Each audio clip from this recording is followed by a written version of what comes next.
સાગરના બાલાસિનોરના વડદલા ગામે સરપંચના પુત્ર તુલસી પરમારની ખુલ્લેઆમ તાનાશાહી સામે આવી, જેમાં લોકશાહીના બદલે લાઠીશાહી વર્તાતી હોય તેમ જણાય છે.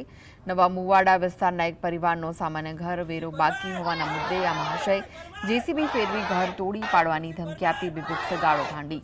પોતે જ સરપંચ હોય તેવો રોફ જમાવતા આ શખ્સના વર્તનથી ગ્રામજનોમાં ભારે રોષ ફાટી નીકળ્યો.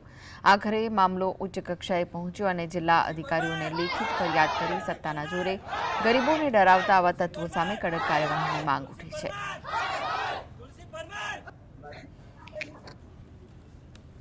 મને સરપંચે એમ કીધું કે વેરો નહીં ભરો તો તારો જેસીબી લાઈન ઘર પાડી દઈશ. 500 રૂપિયા મારા વેરો બાકી હતો. અમે વેરો પાણીનો ભરીએ છીએ, સફાઈનો ભરીએ છીએ, અત્યારે ભરે જ છે. તોય સફાઈ થતી નહીં. તે મેં ખાલી એમ કીધું કે અત્યારે ગોવામાં વધારે શરતે વેરો ભર્યો હોય તોય છતાં તમે જેસીબી લાઈન પાડવાની જે વાત કરી, સફાઈ થી રહી.